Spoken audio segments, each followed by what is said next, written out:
Sir सुना चाहोगे? क्या ये अजीब नहीं लगता कि 99% लोग, मतलब लगभग हर इंसान, बातचीत करते टाइम अपना सारा फोकस सिर्फ इस बात पे लगा देता है कि वो कैसे बोल रहा है। हाँ, उनका टोन कैसा है या उनकी बॉडी लैंग्वेज कैसी है। राइट। उन्हें लगता है कि कॉन्फिडेंस दिखना चाहिए बस। लेकिन असली गेम इस बात का है ही नहीं। असली सीक्रेट तो यह है कि इंसान क्या बोल रहा है, उसके शब्दों का वजन कितना है। Welcome to cast yourself. हाँ, वेलकम टू कास्ट योरसेल्फ। आज हम बात करने वाले हैं एक बहुत ही शानदार टॉपिक पर। आज के इस डीप डाइव में हम कम्युनिकेशन स्किल्स को डीकोड करेंगे। बिल्कुल। और ये कोई किताबी ज्ञान नहीं होने वाला है।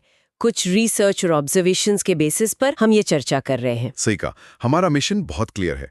हम बातचीत की कला के कुछ ऐसे प्रैक्टिकल तरीके निकालने वाले हैं जिन्हें कोई भी स्टूडेंट या कोई भी यंग प्रोफेशनल अपनी डेली लाइफ में तुरंत यूज कर सके। ओह, मतलब सिर्फ स्टेज पर भाषण देने वाली बातें नहीं, रियल लाइफ, जैसे किसी अजनबी से बात करना हो या अपने बॉस को इम्प्रेस करना हो। एग्जैक्टली। और ये समझना बहुत जरूरी है कि ये कितना काम का है। हम जब कम्युनिकेशन स्किल्स वर्ड सुनते हैं तो दिमाग में क्या आता है? एक सूट पहना हुआ इंसान जो हजारों लोगों के सामने बोल रहा है। राइट। हाँ, पब्लिक स्पीकिंग टाइप की इमेज बन जाती है। एग्जैक्टली।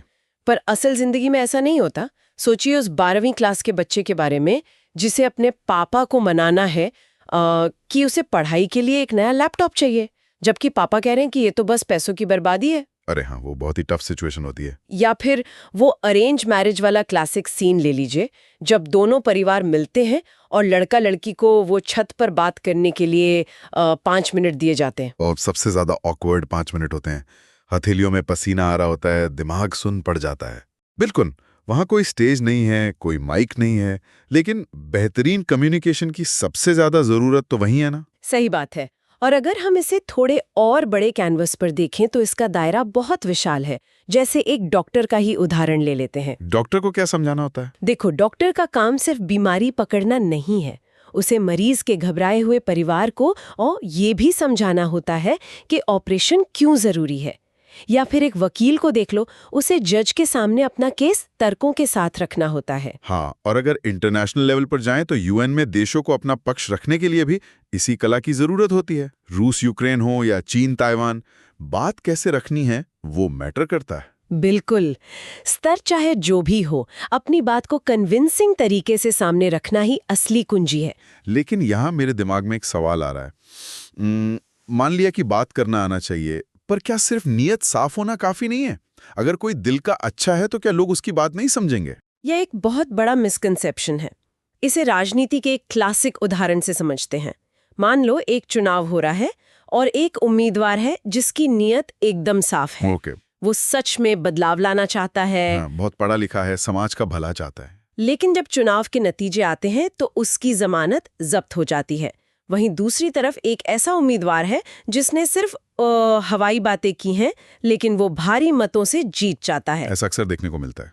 पर ऐसा होता क्यों है? क्योंकि जो पहला उम्मीदवार था ना, उसके दिल में जो बदलाव के विचार थे वो जनता तक सही ढंग से पहुंच ही नहीं पाए। उसकी नीयत बहुत अच्छी थी, लेकिन वो अपनी बात समझा ही नहीं पाया। ओहो, मतलब उसकी बातें लोगों के ऊपर से निकल गईं। एग्जैक्टली। जबकि दूसरे उम्मीदवार ने इतनी चतुराई और नजाकत से अपनी बात रखी कि पूरी पब्लिक उसकी बातों में आ गई। यहाँ सबसे बड़ी सीख ये है कि सिर्फ अच्छी नीयत होना काफी नहीं है। राइट। उस नीयत को शब्दों का सही वाहन देना भी उतना ही जरूरी है। सच्चाई तब तक काम की नहीं है जब तक उसे दुनिया को समझाया न जा सके। सही बात है। चलिए इसे थोड़ा डिकोड करते हैं। बातचीत शुरू तो हो जाती है, पर अक्सर वो एक ऐसे मोड़ पर आके अटक जाती है जहां दोनों तरफ भयानक सन्नाटा छा जाता है। वो ऑकवर्ड साइलेंस। हाँ, वो पल जब कोई एक इंसान कहता है, और बताओ सब बढ़िया। ओह, वो और बताओ सुनते ही लगता है कि बस अब बात खत्म। बिल्कुल। ये और बताओ असल में इस बात का सिग्नल है कि बातचीत का ट्रैक खत्म हो चुका है। ऐसा लगता है जैसे एक ट्रेन जिसका ट्रैक अचानक गायब हो गया। इससे बचने के लिए क्या किया जाए? इस ऑकवर्ड साइलेंस से बचने का सबसे बेहतरीन टूल है कॉन्वर्सेशन थ्रेडिंग। कॉन्वर्सेशन थ्रेडिंग मतलब?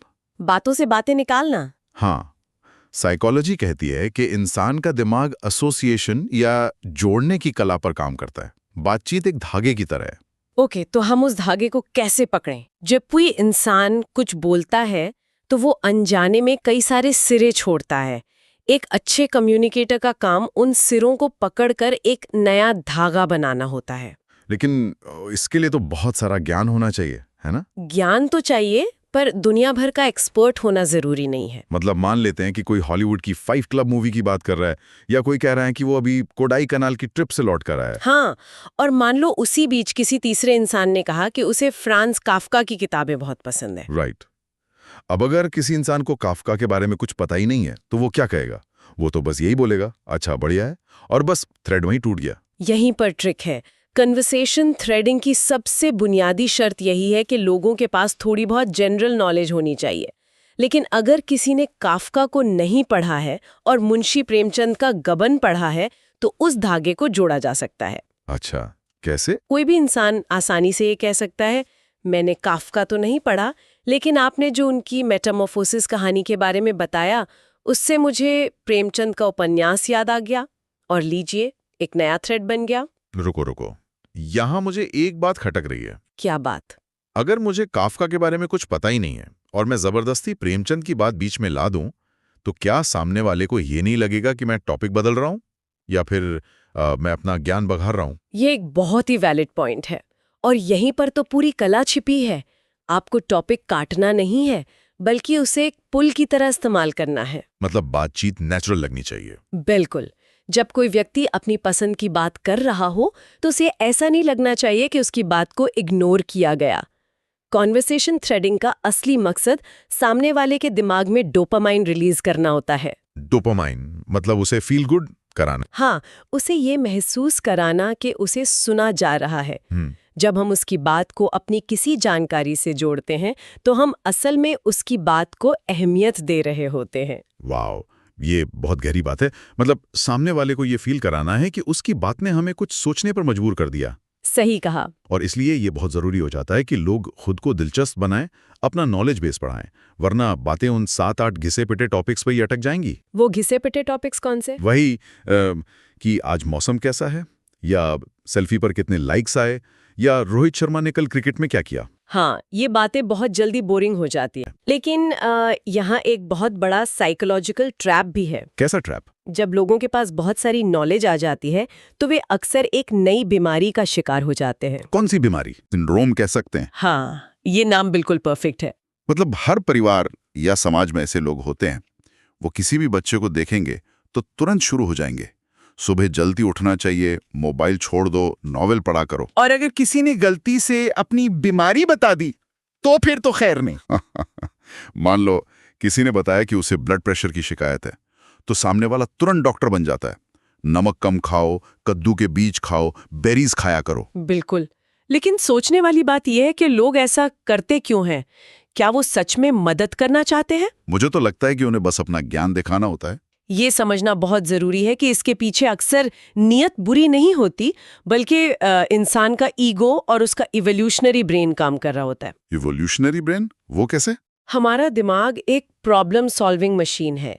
जब हम कोई समस्या सुनते हैं, तो हमें तुरंत उसे सुलझाने की खुजली होने लगती है। अच्छा, तो ये ऑटोमेटिक रिस्पॉन्स है। हाँ, और साथ ही जब हम किसी को सलाह देते हैं, तो सबकॉन्शियस लेवल पर हम खुद को उससे थोड़ा सुपीरियर महसूस करते हैं। हमें लगता है कि हमारा ज्ञान बहुत कीमती है। लेकिन सामने वाले पर इसका असर तो बिल्कुल उल्टा होता है ना। जिस इंसान को ब्लड प्रेशर है, वो अपनी बीमारी और उसके परहेज के बारे में किसी भी रैंडम इंसान से ज्यादा जानता है। बिल्कुल सही बात है। जब कोई बिना मांगे उसे कद्दू के बीज खाने की सलाह देता है, तो वो इंसान मन ही मन सोच रहा होता है कि भाई बस कर दे, मुझे नहीं सुनना। इसीलिए एक बेहतरीन कम्युनिकेटर वो होता है जो जानता है कि बातचीत एक टू वे स्ट्रीट है। ये सिर्फ अपने विचार थोपने या लेक्चर देने के बारे में नहीं है। तो फिर क्या करना चाहिए? कई बार इंसान को सिर्फ ये समझना होता है कि वो ब्रह्मांड का केंद्र नहीं है। अगर इंसान इस ज्ञान देने की खुजली को कंट्रोल कर ले और सिर्फ सुनने पर ध्यान दे, तो चमत्कार हो सकता है। सुनने की कला? हाँ, बाइबल का एक संदर्भ भी है कि अगर कोई मूर्ख शांत रहे, तो उसे भी बुद्धिमान समझ लिया जाता है। ये बहुत पावरफुल है। आपने भी ध्यान दिया होगा कि कई बार जो इंट्रोवर्ट लोग होते हैं, जो बहुत कम बोलते हैं, वो अक्सर ग्रुप में सबके फेवरेट होते हैं। बिल्कुल। लोग उनके पास जाकर अपने दिल की बात बताना पसंद करते हैं। क्यों? क्योंकि इंसान मूल रूप से सिर्फ ये चाहता है कि कोई उसे बिना जज किए बस ध्यान से सुने। लेकिन यहाँ एक शर्त है, सुनना सिर्फ सिर हिलाने की एक्टिंग करना नहीं है। हाँ, वो फेक नोडिंग तो बहुत जल्दी पकड़ी जाती है। बिल्कुल। अगर कोई जेम्स वेब टेलीस्कोप या स्पेस के बारे में बहुत उत्साह से बात कर रहा है और सुनने वाले के मन में कोई जेन्युइन जिज्ञासा ही नहीं है, तो वो पूरी बातचीत एकदम बेजान हो जाएगी। तो मतलब सुनने के लिए मन में नई चीजें जानने की एक भूख होनी चाहिए। क्यूरियोसिटी होनी चाहिए। चलिए, ये तो समझ आ गया कि लेक्चर नहीं देना है और ध्यान से सुनना है, लेकिन किसी अजनबी इंसान के साथ बातचीत को उस लेवल तक ले कैसे जाएं जहां वो अपनी पसंद की बातें शेयर करें, सामने वाले का इंटरेस्ट कैसे जाने? किसी भी इंसान के इंटरेस्ट को जानने की कुछ बहुत ही दिलचस्प तरीके होते हैं। एक तरह से एक जासूस बनना पड़ता है, लेकिन बहुत ही एलिगेंट तरीके से। जासूस? हाँ, पहला तरीका तो आज के डिजिटल युग का है, सोशल मीडिया चेक करना। कोई इंसान क्या लाइक कर रहा है, क्या शेयर कर रहा है, किन पेजेस को फॉलो करता है, इससे उसकी पसंद का एक बहुत बड़ा खाका मिल जाता है। ये तो है, लेकिन हर किसी का सोशल मीडिया तो हमें पता नहीं होता। अगर हम किसी से पहली बार किसी इवेंट या कॉलेज कैफे में मिल रहे हैं, तब क्या करें? तब काम आते हैं विजुअल क्लूज। Visual clues? हाँ। मतलब उन्हें देखकर अंदाजा लगाना। हाँ, ये बहुत ही सूक्ष्म और खूबसूरत कला है। इंसान के कपड़े कैसे हैं, उसकी दाढ़ी का स्टाइल क्या है, उसके हाथ में कौन सी किताब है या उसके डेस्क पर कौन सी पेंटिंग रखी है। ओह, ये छोटी छोटी बातें हैं। बिल्कुल, ये सब बातें उसके व्यक्तित्व के बारे में चीख कर बता रही होती हैं। बस उन्हें ऑब्जर्व करने की जरूरत होती है। और फिर तीसरा तरीका भी है। वो क्या? बहुत ही विनम्रता से सीधे पूछ लेना। रुको, यहाँ मैं फिर से टोकना चाहूंगा। अगर हम किसी से सीधे सवाल पूछेंगे तो क्या वो किसी पुलिस इंटरोगेशन या कॉलेज के वाइवा जैसा नहीं लगेगा? वाइवा? हाँ। मान लेते हैं कि कोई किसी से पहली बार मिला और पूछने लगा, क्या नाम है, ऑफिस कैसे जाते हो, वीकेंड में क्या करते हो। हाँ, वो तो अजीब हो जाएगा। बहुत अजीब और अनकंफर्टेबल हो जाएगा। सामने वाला सोचेगा कि ये मेरी जासूसी क्यों कर रहा है। ये बहुत ही वाजिब डर है, और इसीलिए बातचीत में एक स्मूथनेस लानी होती है। किसी की पर्सनल स्पेस में सीधे घुसना हमेशा गलत होता है। तो शुरुआत कैसे करें?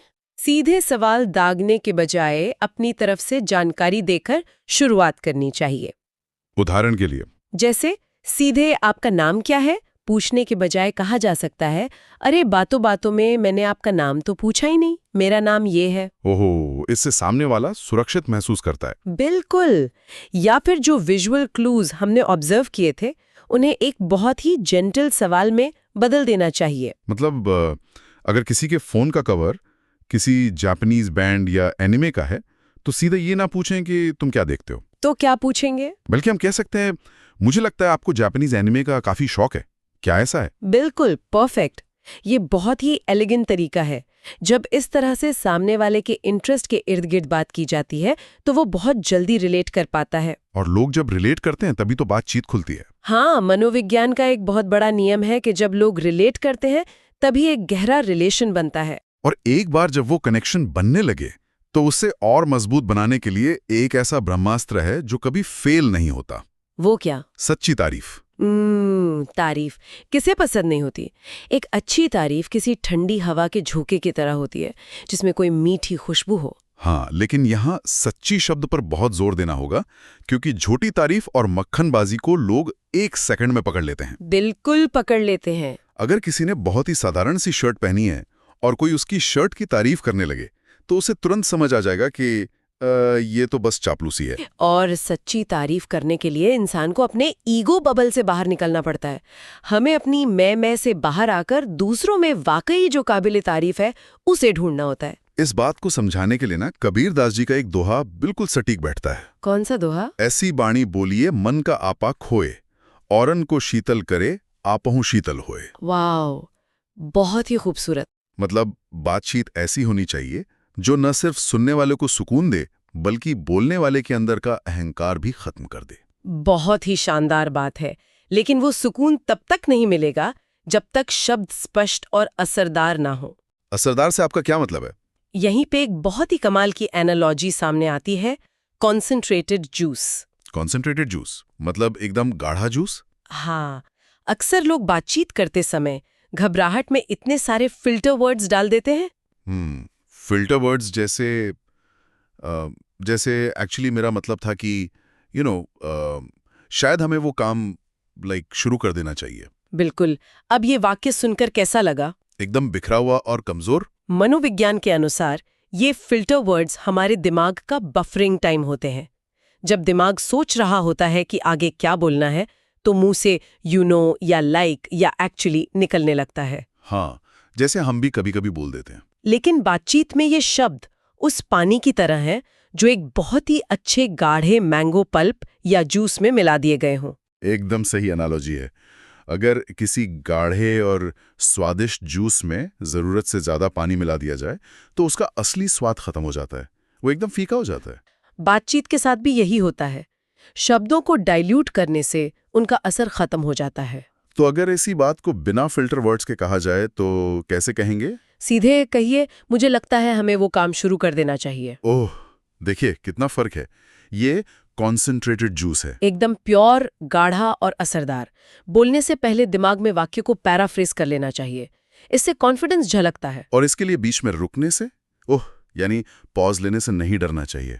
अक्सर लोग सोचते हैं कि अगर वो बीच में चुप हो गए तो लोग उन्हें बेवकूफ समझेंगे, जबकि ऐसा बिल्कुल नहीं है। सही जगह पर लिया गया पॉज बहुत ड्रामेटिक और असरदार होता है। मशीन गन की तरह लगातार बोलने की कोई जरूरत नहीं है। एक पॉज असल में सुनने वाले को आपकी बात प्रोसेस करने का समय देता है। कम बोले, लेकिन जो भी बोले वो उस कॉन्सेंट्रेटेड जूस की तरह होना चाहिए। कि बातचीत सिर्फ स्टेज पर खड़े होकर भाषण देना नहीं है। उस 12वीं क्लास के बच्चे से लेकर अरेंज मैरिज वाले जोड़े तक हर जगह इसकी जरूरत है। और फिर हमने कॉन्वर्सेशन थ्रेडिंग को समझा, कैसे दुनिया जहान की थोड़ी बहुत जानकारी रखकर हम नए धागे जोड़ सकते हैं ताकि वो और बताओ वाली ऑकवर्ड साइलेंस कभी ना आए। राइट। और सबसे अहम बात, हमने अपने अंदर के उस खड़ूस अंकल को पहचाना जो बिना मांगे ज्ञान बांटने को बेताब रहता है। हाँ, लेक्चर नहीं देना है, बल्कि जेन्युइन जिज्ञासा के साथ सुनना है। फिर हमने पुलिस की तरह इंटेरोगेशन करने के बजाय विजुअल क्लूज के जरिए एक जासूस की तरह ऑब्जर्व करना सीखा। और अंत में हमने समझा कि कैसे बिना पानी मिलाए अपनी बात को कॉन्सेंट्रेटेड जूस की तरह पेश करना है। ये सभी तरीके सुनने में भले ही छोटे लगे, लेकिन इनका असर बहुत बड़ा होता है। पर आज के इस डीप डाइव को खत्म करने से पहले मैं एक ऐसा विचार छोड़ना चाहूंगी जो शायद इस पूरे विषय को देखने का नजरिया ही बदल दें। वो कौन सा विचार है? इंसान अपनी पूरी ऊर्जा, अपना सारा समय और अपनी सारी जद्दोजहद इस बात पे लगा देता है कि वो दूसरों को कितना इंटरेस्टिंग लगे। हाँ, हर कोई चाहता है कि लोग उसे सुने, उसकी तारीफ करें। क्योंकि हमारा ईगो हमेशा सेंटर स्टेज पर रहना चाहता है। बिल्कुल। लेकिन आज के इस पूरे विश्लेषण के बाद जो सबसे बड़ा सवाल उभर कर आता है वो ये है, क्या बेहतरीन कम्युनिकेटर बनने का असली रहस्य खुद को इंटरेस्टिंग बनाने में है, या फिर इसका सबसे बड़ा रहस्य सामने वाले व्यक्ति में पूरी तरह से इंटरेस्टेड हो जाने में है? वाओ, ये एक बहुत ही गहरा शिफ्ट है। जैसे ही इंसान अपना फोकस खुद पर से हटाकर सामने बैठे व्यक्ति पर डाल देता है, बातचीत का पूरा तलाव ही खत्म हो जाता है। तो अगली बार जब किसी अजनबी से मुलाकात हो या किसी मीटिंग में जाना हो, तो खुद को साबित करने की उस रेस से बाहर निकल जाइएगा। अपनी खूबियों का प्रदर्शन करने के बजाय उस इंसान को समझने की कोशिश कीजिएगा। शायद ऐसा करने से आपका नजरिया और उन लोगों का आपके प्रति नजरिया हमेशा के लिए बदल जाए। अगर आज की ये चर्चा काम की लगी हो तो इस एपिसोड को लाइक करें, शेयर करें और कास्ट योरसेल्फ को सब्सक्राइब जरूर करें। सुनते रहिए और कुछ नया सीखते रहिए। मिलते हैं अगली डीप डाइव में।